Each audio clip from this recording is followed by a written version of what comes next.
something could sound like something. Let's get to it.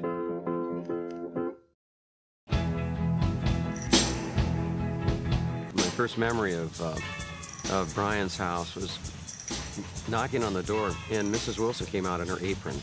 Her white apron looked just like the quintessential American housewife. Pretty, she's a beautiful woman. It was a small house, maybe 3 bedrooms, but it had the garage converted into a really nice music room, because music was, of course, a big deal with the Wilsons. My dad played a lot of music. He taught me how to play that kind of a bass line, like boogie-woogie music. He had a song called His Little Darling and You. He must return to his queen bee for his little darling and me. He wrote that song. And they said, "Do you like it?" I say, "I love it." He had a father in Murry Wilson who was classic showbiz. There was a lot of pressure on him on many levels to keep the family business going. As children, Mike and Brian would frequent the family sing-alongs, even back when they were little tykes. You know, they'd be in the car together singing the stuff on the radio and making up silly words. So it was automatic. Just like it was automatic when Dennis was tossed the drumsticks and he became a drummer overnight. You know, it's like all of it just fell in. Brian's cousin Mike would help him with the words in the very beginning. They had a lot in common with, you know, their taste. There were the earlier rock and roll hits that were an inspiration to so many of us, you know, Chuck Berry and Little Richard and the Everly Brothers. Those 3 were big influences on both, you know, the Beatles and the Beach Boys as well.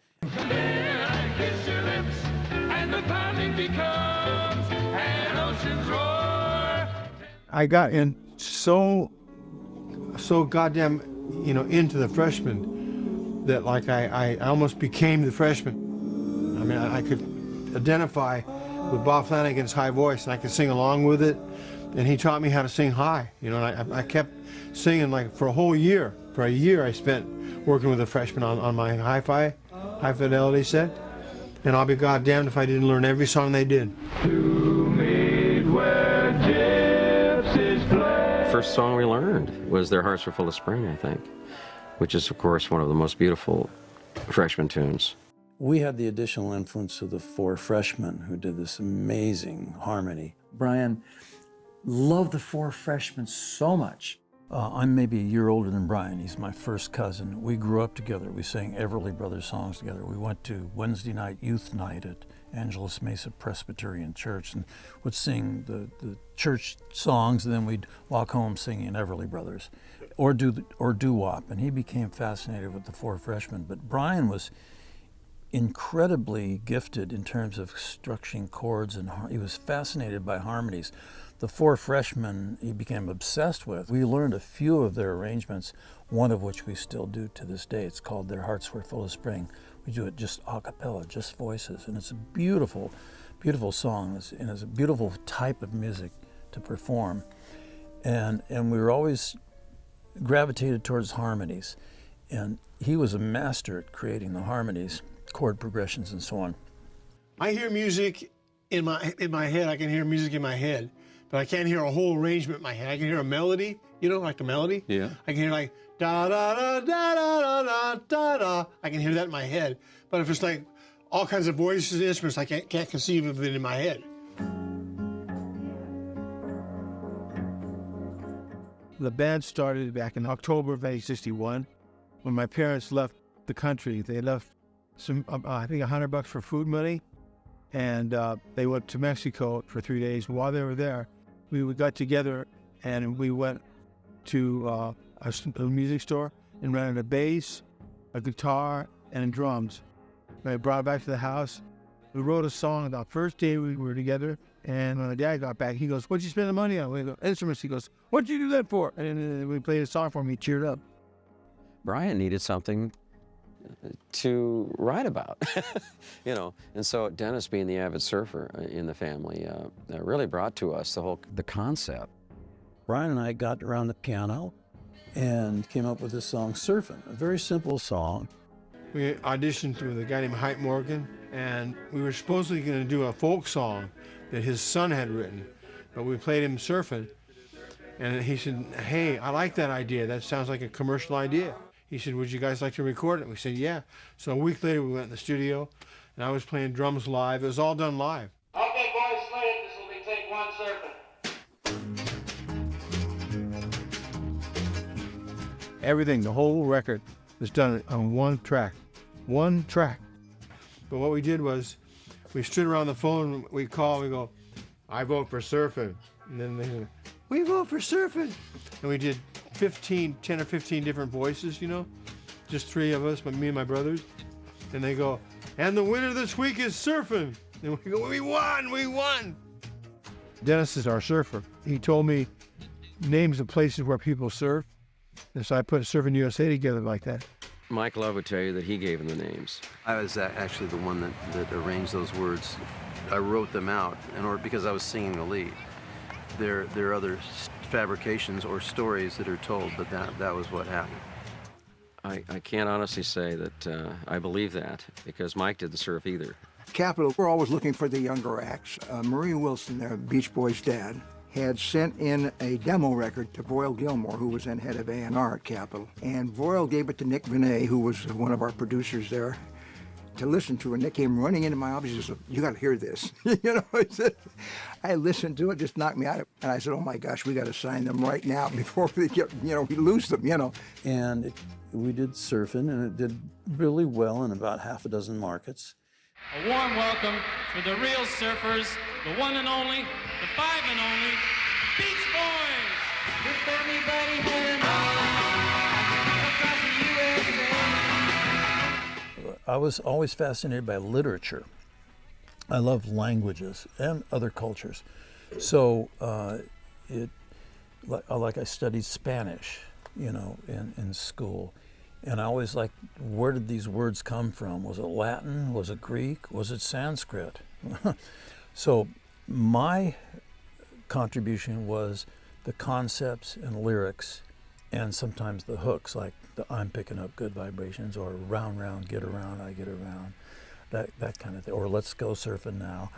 Yeah, I came up with those ideas and those concepts, and yes, it was musical, but I give most of the musical credit to Brian, because he was so gifted at working with the musicians and structuring the chord progressions and all that stuff. Al Jardine. Thank you, Al. Dennis Wilson. Thank you. Brian Wilson. Carl Wilson. Mike Love. Now, I think, whoop, what happened? There you are.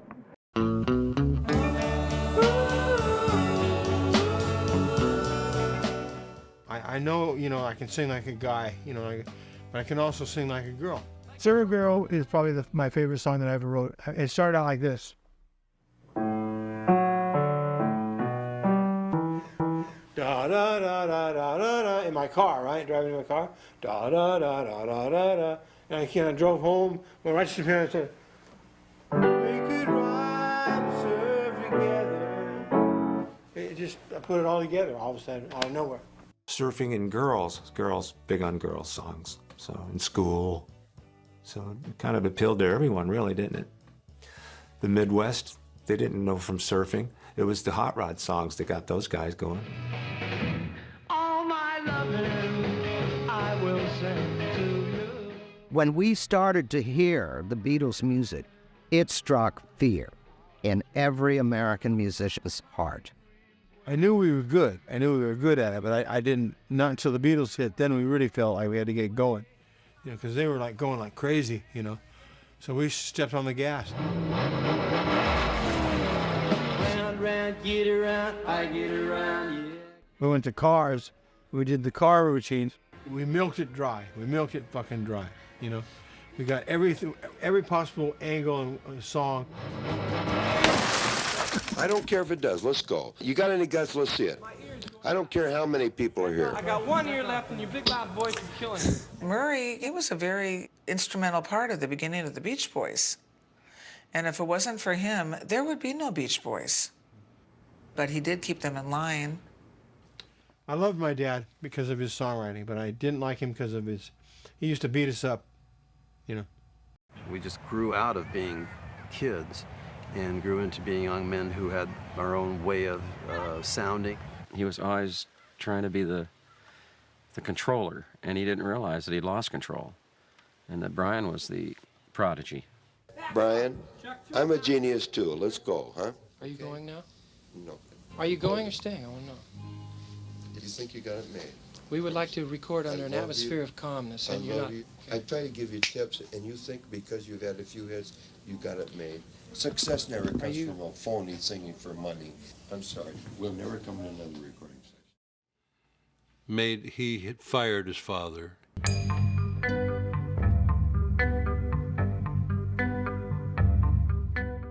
Look at all those jobs he had.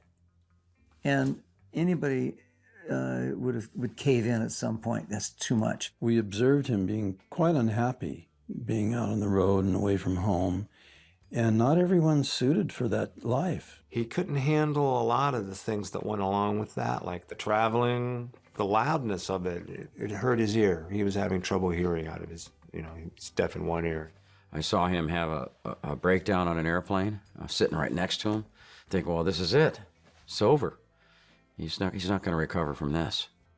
We had a meeting one day, and guys, I'm sorry to say I have to quit the touring group. Mike got a tear, and Carl got a little shook up. But I said, but listen, it's going to be well worth it because I'm going to write you some good songs. Nobody could sing like Brian in terms of that falsetto, and he played the bass with us in our live shows. And so it was not a happy occurrence to see him leave the live group. Brian Wilson's decision to get off the road and to get into the studio is one of the most profound moments in rock history, because it really is when Brian Wilson, I think, intuitively decided that he was going to be an artist. That he could spend more time writing, arranging, and recording the tracks to which we would sing when we would come back off of a tour. He found that his instrument was the recording studio. He didn't rely on the Beach Boys band so much anymore because he didn't have to.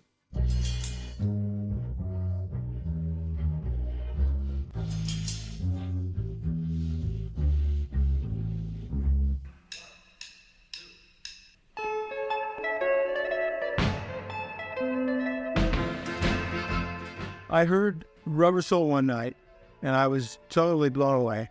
And I said to myself, that album sounds like it all goes together somehow, And I said, I'm going to try that with the Beach Boys, and I'm going to top it. I said to myself, I'm going to top their album. Back then I was a real competitive young guy, Then I made Pet Sounds. Then Paul McCartney and John Lennon wrote and produced Sgt. Pepper's Lonely Hearts Club Band. I was a perfectionist like my dad. He taught me to be a perfectionist. I used Phil Spector's musicians to get my sound. And I was copying Phil Spector's sound.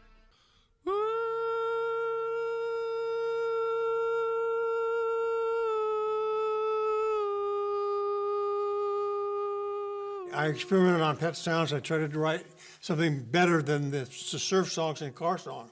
That was like a social statement, like saying, I thought that I was a little bit out of time. I thought I was a little ahead of my time. Taps into all of those feelings that we have as we're growing up, that somehow he's been able to express musically and lyrically. Brian was a master of the studio. No one was his equal. It'll always be somewhere. I met Brian Wilson the first time at Capitol Recording Studios. I was very impressed with some of the stuff I heard in that session because they were not finished tracks. It was sublime. I mean, it was really, I couldn't have imagined anything better, Tony was a very mellow person. He was a very nice guy, very kind of low-key. He wasn't a real, peppy guy. He was kind of low-key. I went back to doing what I was doing, and I didn't know if I'd ever see him again. A few weeks later, I got a phone call. I was surprised because I thought, well, why would he be calling me, just to say, hey, it was fun the other day or something? It didn't seem to make sense. Well, he was good with words for his advertisement. I asked him if he could write lyrics. He said, sure, I can write lyrics. And he said, well, I'm just sitting around at the piano. I thought maybe you might want to, do some stuff together. The boys are in Japan. And he said, I don't really have anybody to write with. So he came to my house and we started writing Pet Sounds. Tony Asher's contribution is fantastic. He was a marvelous writer. Well, I knew he was great, you know, and he liked the way I wrote melodies, and I liked his lyrics. They're all great, and I really like the work that Tony Asher did. Mike Love is probably my favorite collaborator, in Joe Thomas and Tony Asher too, who was a advertising agent. We got together and we wrote God Only Knows in 30 minutes. I mean, it was the fastest song I'd ever written. It just came like that. Really good. God only knows what I'd be without you. It was one of the best love songs, but put to a commercial beat, you know, that I've ever heard in my life. I told my brother Carl, I said, let's pray for people to bring love, you know, to people. Well, the music does have a spiritual quality to it, and it's something that we were aware of when we would do the sessions, because you'd hear all the sound coming out, and it was just an indescribable thing that it did to the environment. Paul McCartney said God Only Knows was the perfect song. God Only Knows makes a deep love song because Tony Asher had a lot of love in his heart, and he wrote great love lyrics. Match made in heaven for those two. They could evolve something like that into such perfection. I think I May Not Always Love You was the great line, yeah, that he wrote. I may not always love you. Surprised Brian didn't sing it himself, but he wanted Carl to have it. Carl had an ethereal voice, beautiful. I think they liked the lyrics because it's a great love song and a great love lyric. They all told me they liked it. They said, I love this song. The first time I really got what he was doing was God Only Knows. We talked about something very esoteric within, Like a family, a brother has a secret, but allows you to know it in an art form. He was able to organize his thoughts to a point where they're hypnotic, but yet entertaining, meaningful, and spiritual too.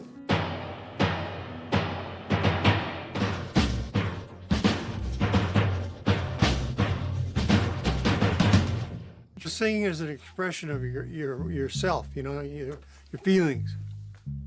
And so me and my brothers sang together because we're a family, 3 brothers and my cousin Mike. So we blend together very well, very good. Al Jardine, Mike Love, Carl Wilson, Brian Wilson, Dennis Wilson, those timbers. In fact, now slide me in there, now there's 6, and listen to, on the Pet Sounds album, this track called I Just Wasn't Made for These Times. There's 6 of us singing. Brian was between a hipster and one of your famous British generals that was tough. He was tough. He demanded everything from everybody. These players, you know, could play anything. And Brian just had this baby symphony pool of amazing musicians to work with. We experimented with the musicians a lot, you know. It was all experimentation. And went on and on for about 2 months to get the album recorded. They knew he was a special guy, musically. And sometimes they'd help him write something down in a part. But it was all up here in his head. And he somehow communicated to all the players. And sometimes, Brian, you can't do that. And then they play it and I get, that's pretty good, Brian. You know, it was so cool. I would try to develop the arrangement to fit the song, the melody. You know, I would write the melody, then I would try to make the arrangements kind of like surround the melody. And we started getting reports about it. Brian's doing something really special, guys. He really is. But we were in Japan. As soon as we got back, we began to listen to the material. I mean, he couldn't wait for us to get down to the studio. He didn't care about jet lag or any of that stuff. It didn't mean anything to him. But it was sobering. We had to really buckle down. He sees things I don't think the rest of us see, you know, and hears things certainly that we don't hear. So he's one of those special. He's got a special receiver going on up there in his brain. Brian truly is the most gifted music person that I've ever met. I hate it when they call him genius because, and they're right, but don't do that. That's too big of a load to carry on your shoulders, but he's so gifted. I think genius just means clever. I don't think it really has any real meaning. just means you're good at something. Genius, like, you know. Like Albert Einstein was a genius. Well, I think he was experimenting a little bit then, too. He told us that he was doing acid during California Girls. So, I was very skeptical about doing any of that stuff. It looked askance at anything having to do with that kind of drug culture influence. Part of that, I think, led to me getting a bad rap for quote unquote not liking Pet Sounds or something, which is absolute, it's just absolute falsehood. Because not only did I name the album Pet Sounds and went with Brian to present it to Capitol Records, but I sang on every single song that was sung on. I was very satisfied. Tony was too. We both were. We both thought we really achieved a good album. Well, I couldn't understand why they didn't like it. I said, this is good music. And they said, but it's not commercial music. So they didn't release it. And a little bit later, a few weeks later, they said, okay, we'll release it. So they released it on the market, and it didn't sell very good. The faith of the label was right there, everybody. We have Pet Sounds out. By the way, we're going to put out Best of the Beach Boys Volume 1. Can you believe that? It's just so asinine. It's a weird thing, but I keep going back to Pet Sounds. I mean, it keeps going back to Pet Sounds here in my life, and I'm going, what about this Pet Sounds? Is it really that good an album, It stood the test of time, of course. But is it really that great an album, to listen to? I don't know. I was so inspired that I wrote a great album. I knew people would like it. I knew they would. It took 20 years for it to go platinum. It was ridiculous how long it took.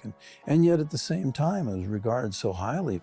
It's a piece of art, sonic art, vocal art, that'll last forever.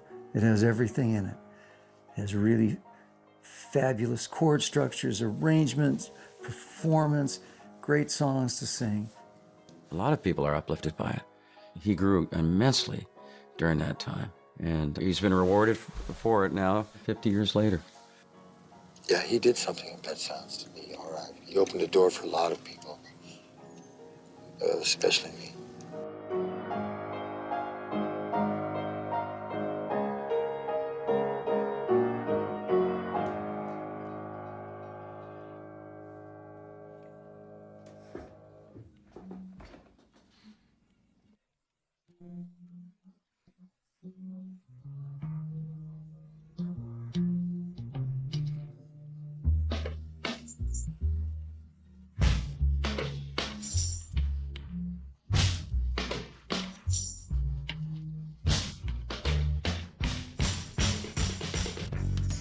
I was on the way to the recording session, and I had not written the lyrics. My cousin Brian asked me to come up with some lyrics to the verses for Good Vibrations. I'd come up with the part of Good Vibrations, the chorus that goes, I'm picking up good vibrations, she's giving me the excitations.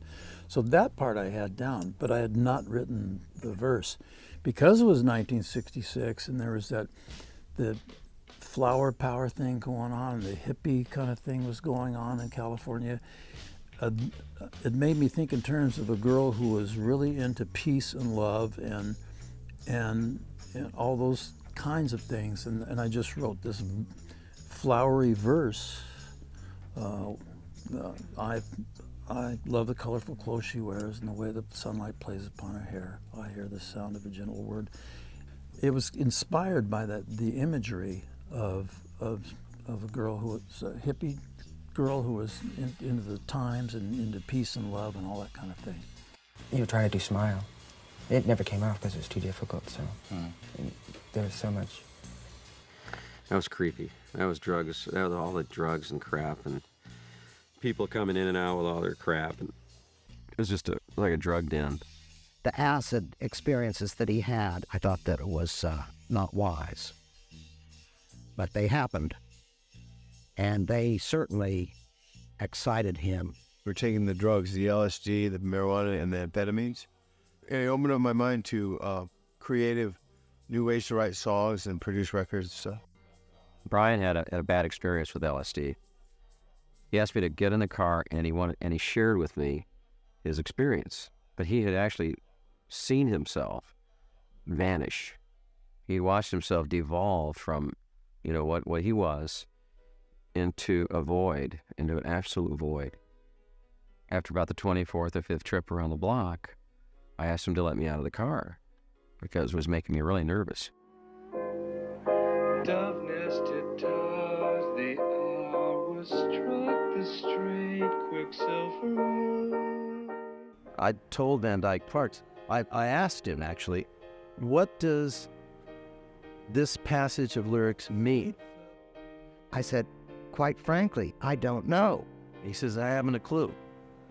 So to me, I'm thinking, well, logically, we have an audience, we have a song, we were trying to portray something. Don't you want to relate to that audience? Hey, they don't mean a damn thing, but they create an image that I find appealing. I was getting pretty far out by that time. Well, it so happens that a building burned down the same day we were doing that, down the street of the studio that we were doing the fire tapes. And I thought it was musical witchcraft. I had the musicians wearing fire helmets. I had a guy bring in a bucket with burning wood to smell of smoke in the studio. I mean, I was crazy. I remember hearing voices in my head. Voices say, we're gonna kill you, you're gonna be murdered, you have 2 years to live, we're gonna sabotage your music, we're gonna kill your wife, we're gonna shoot your daughters. Very, very evil kind of thing. Evil trip. I think Brian was not able to finish the Smile project due to the seriousness of his emotional problems, which was, I think, very much irritated, brought forward by the drug taking. After, experiencing some negative things with drugs, in particular LSD, he wasn't the same anymore.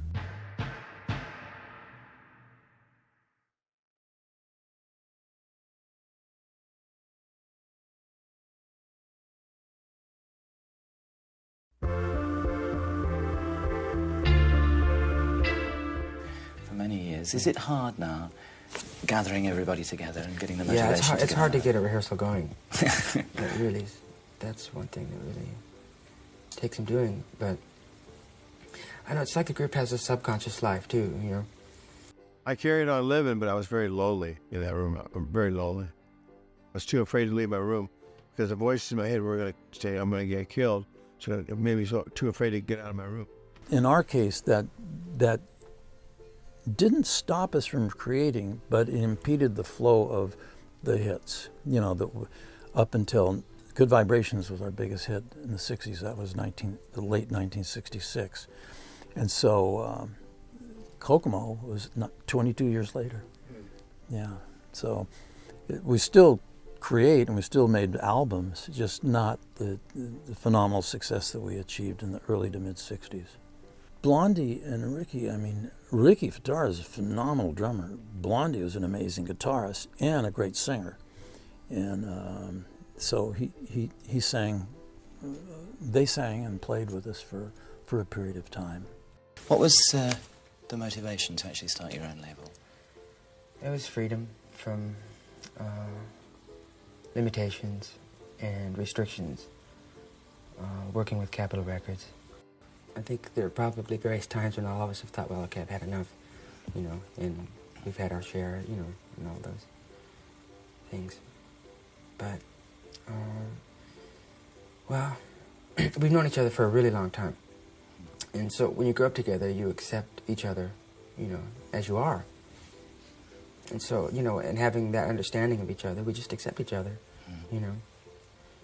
And there really is, there's a great deal of fellowship in the group, in a very cool way, It's just as there, and it's just happening. And we've been through an awful lot, together as people. And so, that type of thing makes a bond in people. And so it's, so I suppose that is part of the reason. The main reason is music, that's why we're together. And the family and the whole thing works into it. But I don't think I'd want to do anything else now. And I don't think anybody else does this time.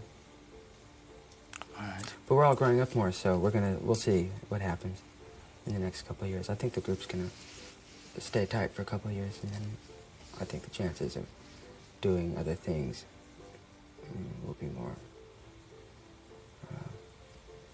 at least more manifest at that time. God bless you. The Beach Boys. An autopsy is planned today on the body of Dennis Wilson, the drummer of the Beach Boys. It was during an afternoon get-together aboard this boat that Wilson decided to go swimming and diving off the dock. We are here this morning because of the tragic loss of our brother and friend, Dennis Wilson. Had a very big heart, and we all love him very much, and we'll miss him.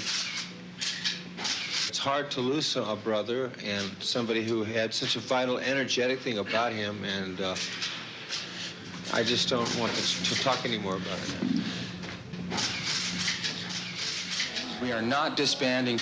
We know that Dennis would like us to continue in the spirit and tradition of the Beach Boys.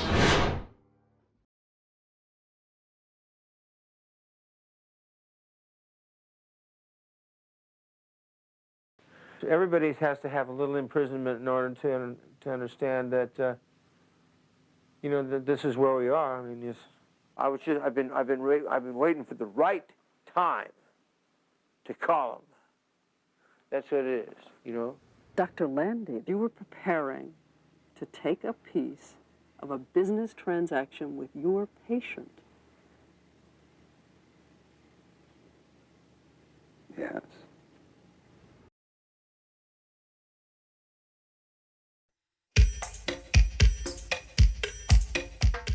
Well, it's kind of a fictitious place, honestly, but an interesting thing is we got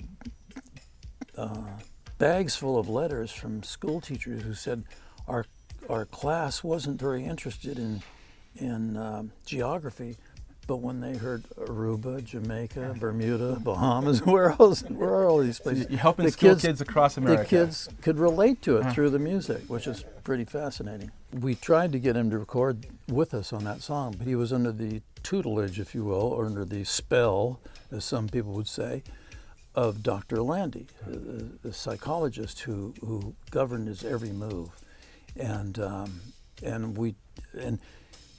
Landy would let Brian record with us only if Landy could be the co-writer or the co-producer of the record and stuff. And we had Terry Melcher was the producer. Now, Terry Melcher had produced the Byrds and Paul Revere and the Raiders. He was very successful at what he did.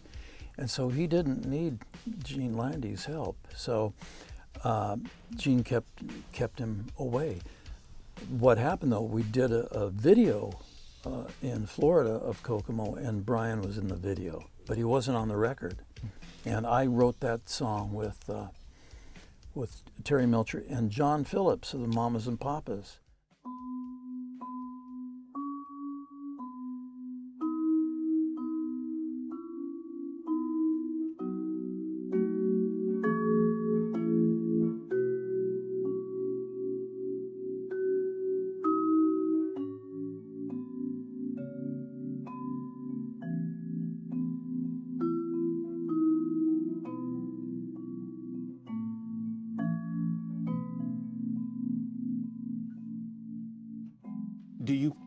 Does it make you sad that the Beach Boys ended?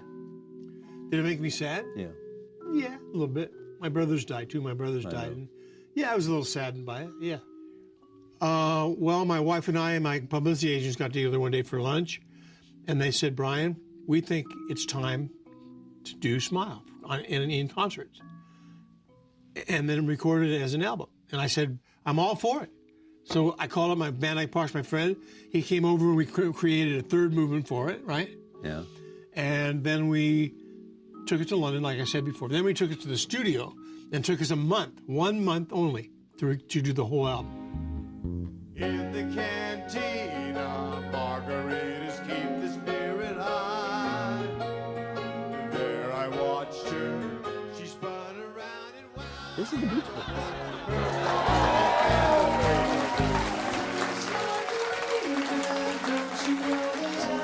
Jardine, Mike Love, his cousin Brian Wilson. These are the three founding members of the band. Released their first single, Surfin', in 1961, I think. All right. Then David Marks played guitar on the first 4 albums while, Al, you went off to college or something?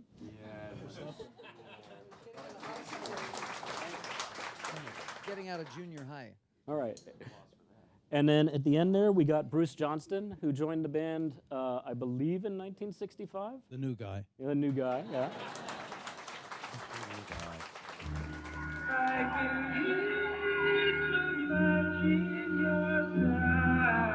Oh, I was proud as hell. I mean, I really was proud to be a Beach Boy. I really was. They're a very good group. They were, in their time, they were probably one of the better groups in the whole business.